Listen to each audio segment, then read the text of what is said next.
3, 2, 1. 7 things you probably didn't know you need to know. I'm Jamie East, and this is the Smart 7. Well, good morning, everybody. It's Wednesday, the 3rd of June, and a big happy birthday to Jodie Whittaker, Rafael Nadal, and Kelly Jones of the Stereophonics.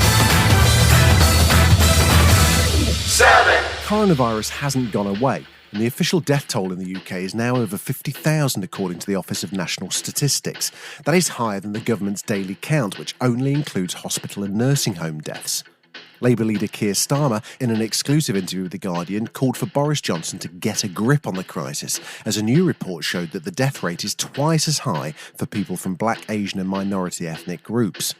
Health Secretary Matt Hancock spoke in the Commons yesterday, but really didn't help matters in his explanation of the government's plans. It's a subject that was important before we went into the coronavirus crisis, and it is even more important now. Black lives matter, and as do those of the poorest areas of our country, which have worse health outcomes. And we need to make sure that all of these considerations are taken into account and action is taken to level up the health outcomes of people across this country, because there is no more important levelling up than the levelling up of your life expectancy.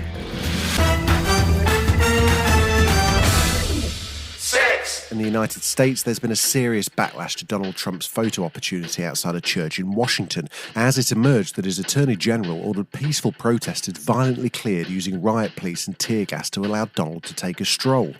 Of course, Kellyanne Conway had a slightly different explanation. I think the words photo op itself call into you're looking in somebody's heart and wondering and second guessing why they would go over there. Is it a photo op because a photo was taken while the President of the United States was in front of a church where we went on Inauguration Day, where every president has gone for more than 2 centuries? Yes, it was a photo op. Here's a man called Rahul Dubey, who sheltered protesters in his house after the tear gas incident. You know, I hope that my 13-year-old son grows up to be just as amazing as they are, and I hope that they continue to fight, and I hope they go out there today peacefully as they did yesterday and not blink, because our country needs them and needs you and everybody more than ever right now.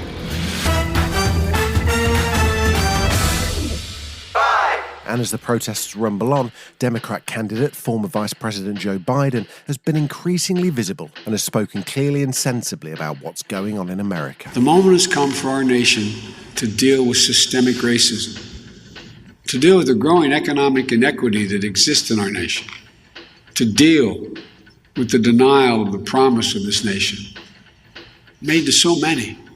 You know, I've said from the outset of this election that we're in the battle for the soul of this nation.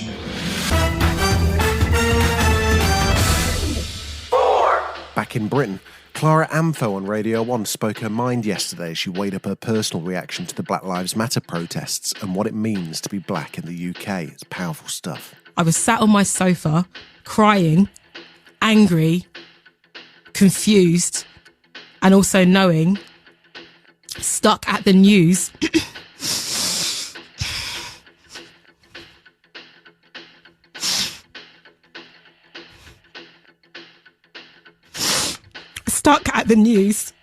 of yet another brutalised black body.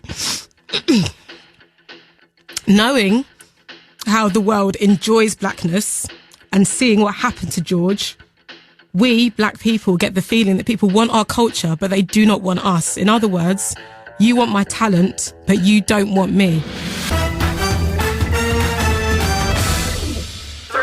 Formula One announced that it's returning with a shortened 8-race calendar from the 5th of July.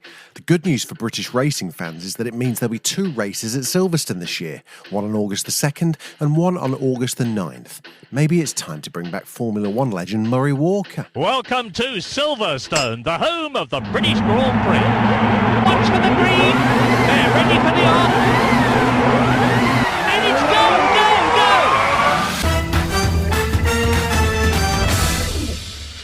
Hey Tiger King fans, it's bad news for old buddy Joe Exotic, who's currently in jail for 22 years.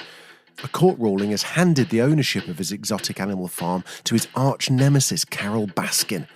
All you need to know about the roots of the long-running row between the two and the saga that spawned the Netflix hit is really explained in this amazing moment, which appeared first on TikTok, but once you hear it, it'll never leave your brain. Carol Baskin killed her husband, whacked him. Can't convince me that it didn't happen. Fed them to tigers, they snacking. What's happening? Carol Baskin killed her husband, whacked him. Can't convince me that it didn't happen. What? Lady Gaga popped up remotely on Graham Norton's show at the weekend to tell a story about the time she accidentally stole a diamond. Well, Tiffany's gave her a loan of a diamond for the Oscars, but then she won and kind of forgot about it. And actually, I went to go hang out with Madonna at her manager's house, and I got to the house, and I was just chilling with Madonna while like all these security guards were like just side-eyeing me from, you know, every corner of the room, and every time I hugged someone, they would like get a little closer to make sure it was still on, and then I left, and I really wanted to go to Taco Bell, so we were trying to go to Taco Bell, and then all of a sudden the car got pulled over by Tiffany's security, and it was very politely removed from my neck. This has been the Smart 7. We've got an Alexa skill now. All you've got to do is enable us and then just say, Alexa, play the Smart 7. We're back tomorrow at 7. Please like and subscribe wherever you get your podcasts.